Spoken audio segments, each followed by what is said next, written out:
Before Disney, before bedtime stories were polished and safe, there was the Juniper Tree. A tale so disturbing, so brutal, that even the Brothers Grimm themselves debated whether to include it. But here's what most people don't know. This wasn't just fiction. It's believed to be rooted in a real 16th century German murder case. A woman who fed her husband his own son, cooked into stew. They said she was possessed. They said a bird watched from the juniper tree the whole time.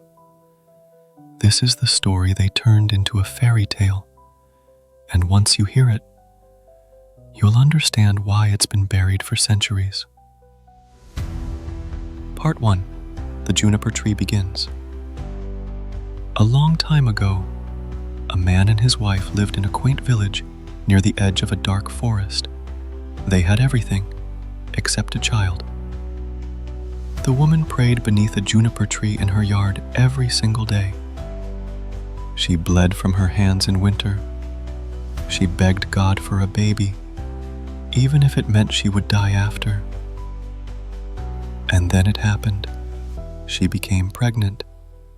9 months later, she gave birth to a beautiful baby boy and died the very next day, just like she said she would. The father buried her under the juniper tree. When the snow fell that year, it didn't stick to the branches, and the birds never nested in it again. Part 2. The New Wife. Years passed. The father remarried, and like in so many Grimm stories, the stepmother changed everything. She was cold, controlling, and she hated the boy. She had a daughter of her own, sweet, shy, and constantly torn between the two sides of her family. But the boy, he was too perfect, too kind, too loved. One afternoon, the stepmother snapped. Part 3. The Murder. She called the boy into the kitchen, said there was an apple in the chest just for him. When he leaned in to grab it, she slammed the heavy lid down onto his neck, hard. The boy's head came off clean, his body collapsed, and the lid? It was too heavy for the little girl to lift off. The stepmother screamed, then, calmly, cooked him into stew. She told the daughter, "You must never say a word of this. Your brother ran away, that's all." When the father came home, the stepmother served dinner. A hearty stew, hot, fragrant. He ate the entire thing, bone by bone, and said, "That's the best meat I've ever tasted." The daughter watched in silence. That night, she buried her brother's bones beneath the juniper tree. She wept. The tree swayed without wind, and a thick fog. Part 4. The Bird. Then came the voice. The next morning, from the juniper tree, a beautiful bird appeared. Its feathers were shining, its eyes too human. It began to sing. "My mother killed me. My father ate me. My sister buried my bones beneath the cold, cold tree." It flew through the village, singing the same song over and over. People followed it. It sang to the blacksmith, and a golden chain fell from the sky. It sang to the shoemaker, and a pair of blood-red shoes dropped at his feet. And finally, it flew back home, over the roof of the house, perched on the chimney, and began to flap its wings. Part 5. Vengeance. The father stepped outside, confused. The bird dropped the golden chain around his neck. He smiled.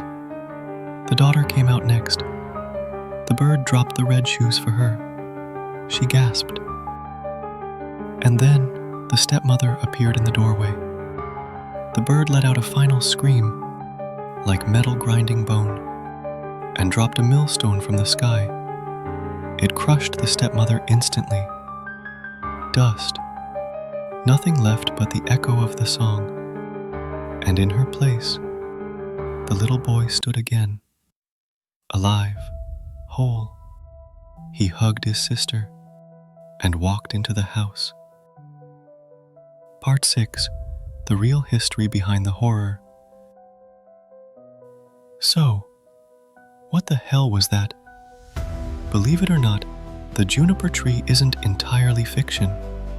In the 1500s, a German woman named Katharina M. was arrested in the town of Halberstadt. She had confessed to murdering her stepson, cooking his body, and feeding it to her husband, claiming voices from the woods told her to do it. The trial records mention two things: a tree that screamed in the wind, a local legend of a bird that followed the family. The Grimm brothers based many of their stories on oral folklore, and this one may have been passed down in hushed whispers. The original version of the Juniper Tree wasn't even in their first edition. It was too violent, too graphic. They only added it later, after toning down the cannibalism slightly. But even then, it remained one of the least published, least discussed Grimm stories. Even Disney wouldn't touch it. Part 7. The symbolism. Let's break it down, because this story isn't just horror, it's spiritual warfare. The juniper tree was considered sacred in Old Europe, used in funerals, blessings, and exorcisms. The stepmother is a vessel for corruption, emotional, maternal, and spiritual.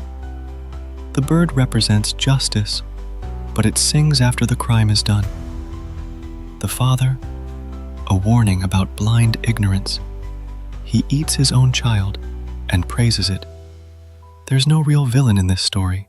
There's only denial, silence, and a cycle of harm, and that's what makes it terrifying.